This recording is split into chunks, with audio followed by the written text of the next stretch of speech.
This happened 2 summers ago in August. I was visiting my cousin Sarah in South Carolina for a week before school started back up. My name is Emma, and I'm from Ohio, so the whole beach scene was still pretty new to me. Sarah had invited her boyfriend Mike and her best friend Chloe to hang out with us. We were all around 19 or 20, just trying to make the most of summer break. They wanted to show me a good time at Myrtle Beach. We rented a small apartment right off the main strip for 3 nights. Nothing special, just a basic place with 2 beds and a pull-out couch. But it was close enough to walk to the beach in 5 minutes. The first 2 days were perfect. We spent hours in the sun, played volleyball, and tried all the seafood restaurants. The weather was gorgeous, mid-80s, with a nice breeze coming off the ocean. On our last night, we decided to have a bonfire on the beach. Sarah knew a spot where people could build fires legally. We bought some wood and marshmallows from a convenience store and headed out around 9. The beach was still pretty busy even after dark. Lots of families with little kids were packing up their stuff. Groups of teenagers were hanging around playing music. A few couples were walking hand in hand near the water. We found a good spot away from the crowds and got our fire going. It felt amazing to sit there roasting marshmallows and watching the waves crash in the firelight. We talked about everything and nothing, just enjoying each other's company. Around 11:30, most of the other people had cleared out. The beach was getting quieter. That's when Mike suggested we take a walk down to the pier. The fire was dying down anyway, and we wanted to see the lights reflecting on the water. We left our stuff by the cold ashes and started walking south along the shoreline. The moon was almost full, so we could see pretty well even without our phone flashlights. The wet sand felt cool under our bare feet. The pier was about half a mile away. As we got closer, we could see a few people fishing off the end of it. Their lanterns created small pools of yellow light in the darkness. Everything seemed normal and peaceful. We climbed up onto the wooden planks and walked out toward the end. The fishermen nodded at us, but mostly kept to themselves. We stood at the railing and looked out over the dark ocean, listening to the waves hitting the support posts below. After maybe 10 minutes, Chloe pointed toward the shore and said she saw someone walking around down there. We all looked where she was pointing. Sure enough, there was a person moving along the beach about 50 yards from the pier. At first, it looked like any other late-night beach walker. But as we watched, something felt wrong. The person was moving in a strange pattern. They would walk a few steps, then stop and stand perfectly still for a long time, then walk a few more steps. Sarah laughed and said it was probably someone with a metal detector looking for coins and jewelry.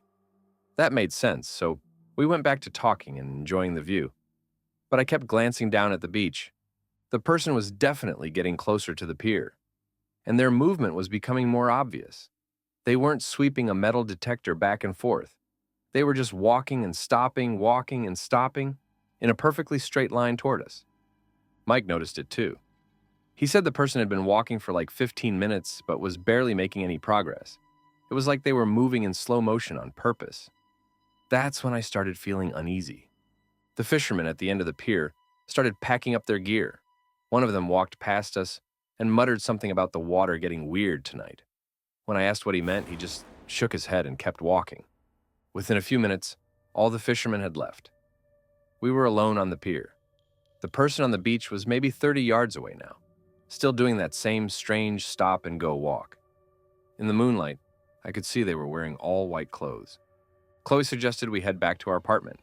She said the whole thing was giving her the creeps. I agreed, but as we turned to leave, the person on the beach stopped moving completely. They just stood there facing the pier. Even from that distance, I could tell they were looking up at us. Their head was tilted back at an unnatural angle, like they were straining to see us better.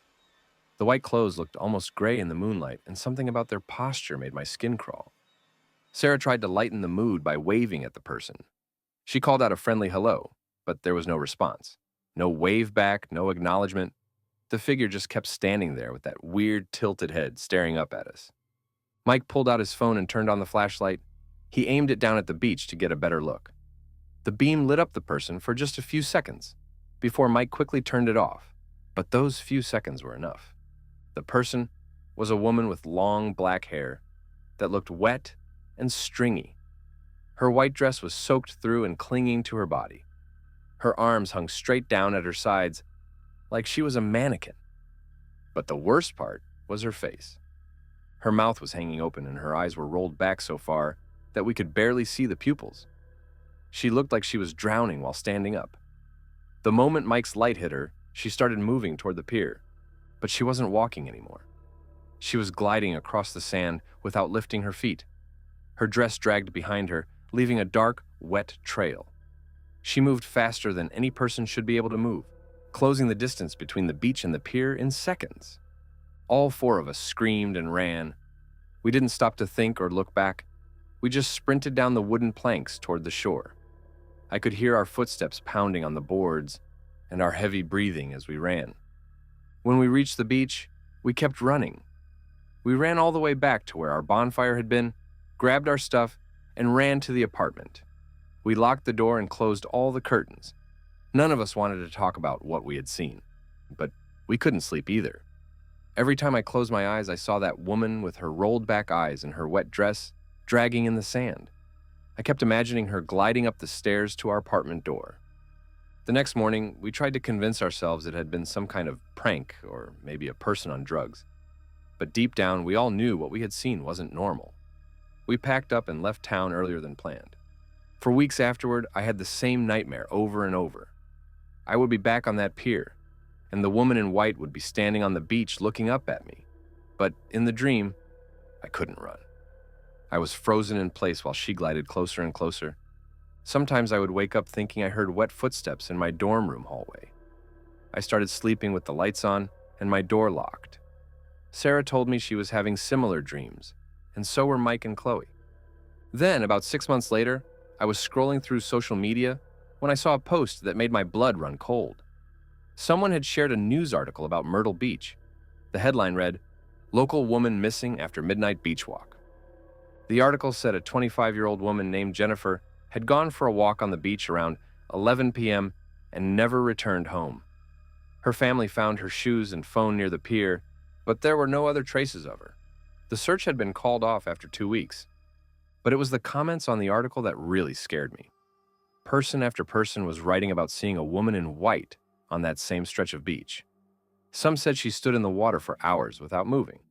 Others said they watched her walk into the ocean and disappear beneath the waves. One comment that stuck with me said they had seen her every night for a month, always in the same white dress, always staring up at the pier with her head tilted back. The person said they had stopped going to that part of the beach because she made them feel sick just looking at her. I showed the article to Sarah and she went pale. She said she had been wondering if other people had seen the same thing we did. Now we had our answer, but it didn't make us feel any better. If anything, it made everything worse. I still think about that night sometimes. I wonder who that woman was and what happened to her. I wonder if she's still out there, gliding across the sand in that wet white dress, staring up at the pier with those horrible rolled back eyes. I know one thing for certain, though. I will never go near that beach again, especially not at night. Some things are better left alone, and whatever we saw that night was definitely one of them. I spent my college summers working at a marina in upstate New York, right on Lake George.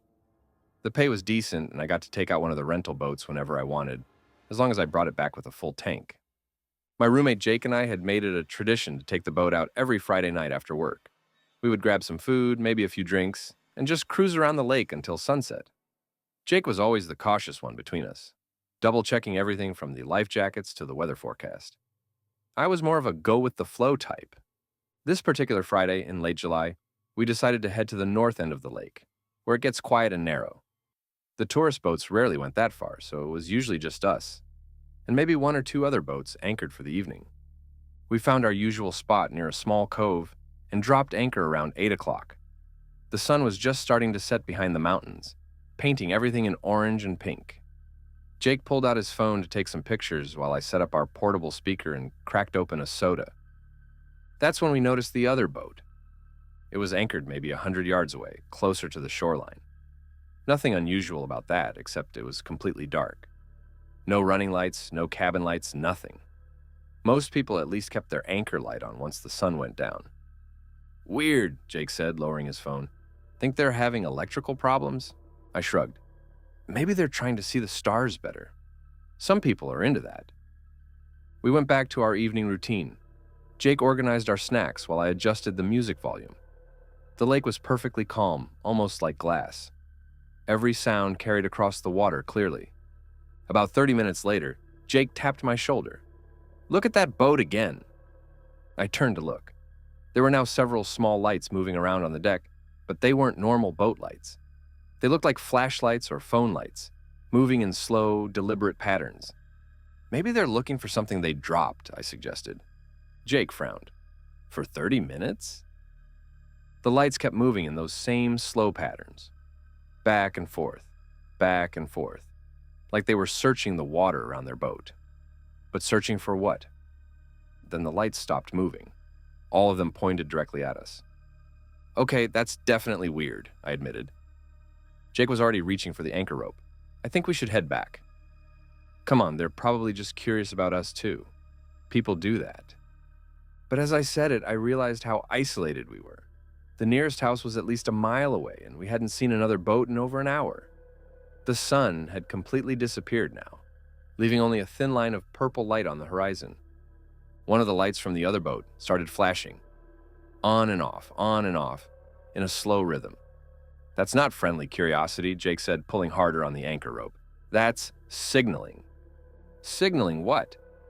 Before he could answer, we heard the sound of an engine starting up.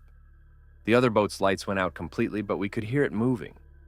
The engine was quiet, almost like they were trying not to be heard. Jake got the anchor up and jumped to the controls. "We're leaving, now." I didn't argue this time.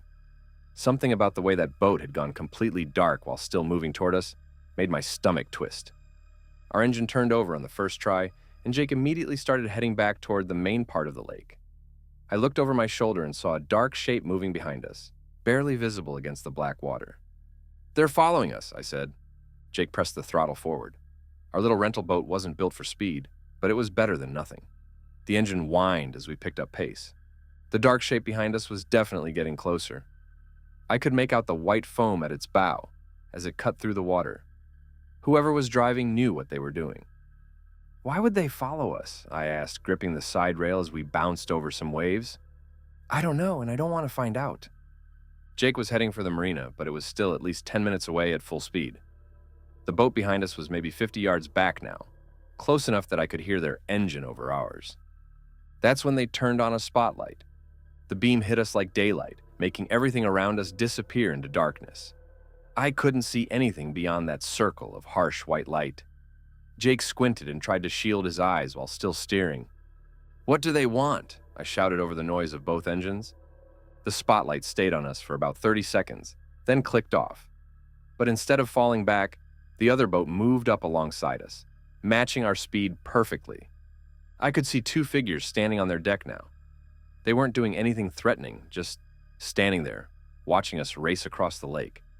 But something about their stillness, the way they didn't wave or call out, made it worse than if they had been shouting at us. Jake kept our boat pointed straight at the marina lights, now visible in the distance. "Almost there," he said through gritted teeth. The other boat stayed with us until we were about 200 yards from the marina. Then, without any warning, they cut their engine and fell back into the darkness. We didn't slow down until we were tied up at the dock. Jake's hands were shaking as he secured the ropes, and I realized mine were too. "What the hell was that about?" I asked. Jake shook his head. "I have no idea. But I'm glad we didn't stick around to find out." We reported it to the marina security, but they said they'd had a quiet night and hadn't seen any unusual boat activity. They took down our description of the other boat, but honestly, we hadn't seen enough details in the dark to give them much to go on. Jake and I still take the boat out on Friday nights, but we stick to the busier parts of the lake now. And I always listen when he says it's time to go. Some instincts are worth trusting. I met Jake at a coffee shop downtown on a rainy Tuesday morning. I was working on my laptop when he asked if he could share my table since the place was packed. We started talking about the mountain hiking photos on his phone screen, and I mentioned how I'd been wanting to get more into outdoor activities. Jake seemed like a regular guy in his late 20s, clean-cut, friendly, talked about his job in marketing. We exchanged numbers, and when I checked his social media later, everything looked normal. Plenty of photos of him hiking, camping, and hanging out with what appeared to be different groups of friends. The next weekend, Jake texted asking if I wanted to join him for a day hike at a local trail. I figured it would be good to have an experienced hiking partner, so I agreed. We met early Saturday morning and the hike went well. Jake was knowledgeable about the trails and seemed genuinely interested in helping me improve my outdoor skills. Over the next month, we went on a few more day hikes. Jake was always the one to suggest them, usually texting me early in the week about weekend plans. I started to notice that he never mentioned other friends joining us, but I didn't think much of it at the time. In late September, Jake brought up a camping trip to the Blue Ridge Mountains. He said he'd been planning it for months and had reserved a campsite for 2 people.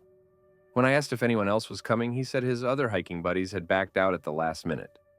The location looked beautiful in the photos he showed me, and I'd never been camping in those mountains before. I checked with my roommate and a couple friends to see if they wanted to join, but everyone was busy that weekend. Jake said it would still be a great trip, just the 2 of us, and that he had all the camping equipment we'd need. We drove out Friday evening and reached the campsite just before dark. Jake had brought a large tent, and I assumed it had separate sleeping areas. But when we set it up, I realized it was just one open space with room for 2 sleeping bags. Jake noticed my hesitation and laughed it off, saying it was totally normal for hikers to share tents. He pointed out that we'd save on weight and it would actually be warmer with shared body heat. I felt a bit awkward about it, but I didn't want to seem uptight, so I went along with it. That first night, I woke up around 2 in the morning, needing to use the bathroom. As I quietly unzipped the tent, I noticed Jake was awake, just lying there staring at the tent ceiling. When I came back, he pretended to be asleep. The next day, we did a challenging 8-mile hike. Jake was in excellent shape and kept encouraging me to push harder when I needed breaks. He took a lot of photos during the hike, including several of me when I wasn't paying attention. That evening, we made dinner over the campfire, and Jake brought out a bottle of whiskey. I don't usually drink much, especially when camping, but Jake kept insisting we celebrate our successful hike. Before I knew it, I was much more intoxicated than I intended to be. I have vague memories of Jake helping me into the tent and into my sleeping bag. I remember my phone dying and Jake offering to charge it with his portable battery pack overnight. I woke up the next morning with a terrible headache and feeling disoriented. The first thing I noticed was that my phone was in Jake's hand. He quickly handed it back to me, saying he'd been charging it and just checked the time. But when I looked at it, the battery was still nearly dead. Something felt off, but I was too hungover to think clearly. Jake was already packing up camp, acting cheerful and normal. The drive home was mostly quiet, with Jake making occasional small talk that I responded to with short answers. When I got home, I felt uneasy about the whole trip, but couldn't put my finger on exactly why. Over the next week, Jake texted several times suggesting another camping trip, but I made excuses about being busy with work. 2 weeks later, Jake showed up at the coffee shop where we first met. He said he'd been in the neighborhood and wondered if I wanted to grab lunch. Something about his timing felt too convenient, like he'd been watching for me. During lunch, he kept bringing up our camping trip and suggesting we do another one soon. He mentioned a remote location he'd found that would be perfect for a weekend trip. When I said I probably wouldn't have time for a while, his demeanor changed slightly. The friendly smile remained, but his eyes seemed different. That night, I decided to look more carefully at Jake's social media. I went back through his photos and started noticing things I'd missed before. In group photos, he was often positioned awkwardly, like he'd inserted himself into the shot. Many of the friends in his photos weren't tagged, and when I clicked on the few who were, I noticed Jake wasn't following them, or vice versa. I found a photo from a few months earlier showing Jake with 3 other guys on a hiking trail. One of them had commented with just a laughing emoji. I decided to message that person, asking casually if he knew Jake well. The response came back quickly. "Dude, stay away from that guy. Seriously." When I asked what he meant, the person called me instead of texting back. He told me that Jake had invited him and 2 other friends on camping trips that turned weird. Jake would insist on shared sleeping arrangements, would mess with their phones and belongings while they slept, and had even been caught going through their personal items. The caller said Jake had become increasingly persistent about planning trips, always to remote locations, and always found reasons why it would end up being just him and one other person. When they finally confronted Jake about his behavior, he'd denied everything, and then started showing up at places where he knew they'd be. "We had to block him on everything," the guy told me. He still drives by my apartment sometimes. I've seen his car. The guy's not right in the head. My stomach dropped as I realized what I'd gotten myself into. I immediately blocked Jake's number and all his social media accounts.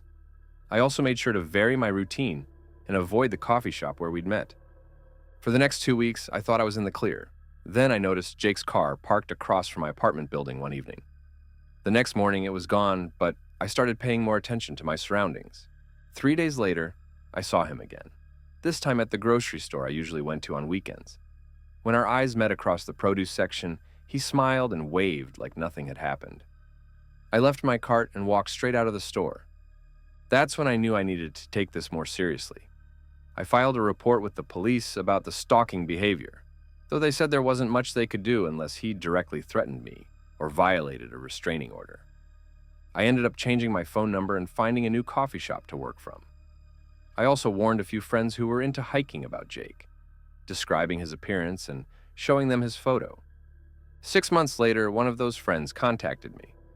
She said a guy matching Jake's description had approached her at a hiking gear store, trying to strike up a conversation about camping trips. When she mentioned she usually went with groups, he'd quickly lost interest and walked away. I still think about that camping trip sometimes, wondering what might have happened if I'd been a heavier sleeper, or if we'd gone somewhere even more remote. The scariest part wasn't just Jake's behavior, but how normal and trustworthy he'd seemed at first. I learned to trust my instincts more after that experience. When something feels off, even if you can't explain why, it's worth paying attention to that feeling. And I never go camping with someone I haven't known for a long time, especially not in remote locations. Looking back, I can see the red flags I missed, how he always suggested activities that would isolate us, how he never had other friends available to join us, and how he seemed to know too much about my schedule and routines. What I thought was enthusiasm for outdoor activities was actually something much more calculated and predatory.